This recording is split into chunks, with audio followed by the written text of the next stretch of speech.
In a recent video, we met Just Nuisance, the Great Dane, who befriended thousands of sailors in Simonstown during the Second World War.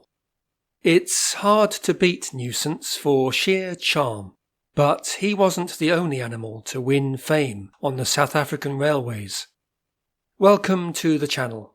If you're new here, remember to subscribe and tap the notification bell. And please help the algorithm by clicking like and by dropping a comment below. Thank you so much for helping Lost History Files reach 1 million views after just 6 months. Here's to the next million. The year was 1881.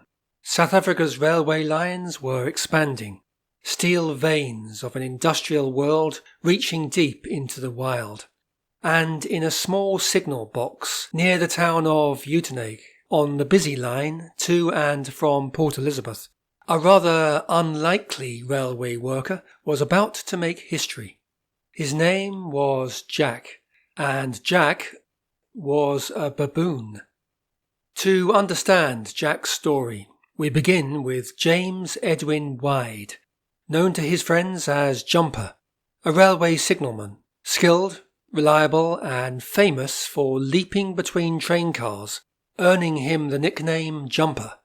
But one terrible day, Jumper Wyde's agility turned to tragedy. A misstep, a shriek of steel, and, in an instant, both his legs were gone, crushed beneath a moving train. For most, that would have been the end of the story, but Jumper Wyde refused to give up his work, his purpose, his dignity. He built himself a small wooden trolley and learned to move about using his arms. Still, the daily journey to the signal box was grueling. He needed help. One day, while visiting a local market, Jumper saw something extraordinary. A large chacma baboon guiding an ox cart with startling precision. The animal's eyes were bright and alert, curious, intelligent, and in that moment, Jumper had an idea. He bought the baboon, named him Jack, and brought him home. At first, Jack's job was simple.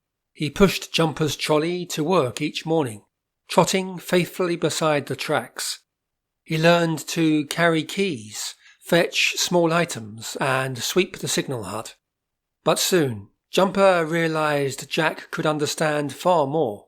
The railway operated on a system of whistles, coded signals from train drivers. Each whistle told the signalman which lever to pull, changing the tracks ahead. Over time, Jack began to imitate his master, watching carefully, then copying the movements. And one day, without prompting, Jack pulled the correct lever himself. From then on, Jack learned fast. He recognized whistle patterns, pulled the right levers, and even handed Jumper the proper keys. Together, man and baboon became a team, an efficient, coordinated pair, running their post like clockwork. Word spread quickly. Travellers spoke in disbelief. "There's a baboon running the signals." But when one passenger reported the sight to the authorities, an inspection team was sent to investigate. At the signal box, the officials stood by, arms folded. Could an animal really operate the railway, or was he just monkeying around? This could have been a real banana skin for Jumper, but then he gave the whistle signal, and Jack's ears perked up. His hands went straight to the levers. Each movement was exact, each signal correct. The inspectors were stunned. Not only was Jack performing his duties flawlessly, he seemed to understand them. After several tests, the railway company made a remarkable decision. Jack would be officially employed. He received wages, 20 cents per day, plus a weekly ration of food and half a bottle of beer. He even had an official employment number on record. For the next 9 years, Jack the Baboon worked on the Cape Town-Port Elizabeth line without a single reported mistake, not one. Together, he and Jumper Wyde managed the signals, checked switches, and ensured the safe passage of countless trains.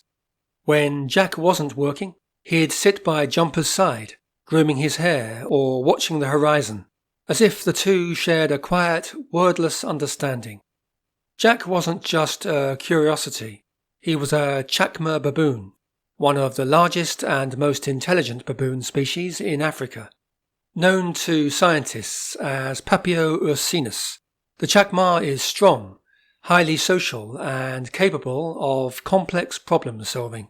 They live in troops with intricate hierarchies, communicate with dozens of vocalizations, and can remember faces for years.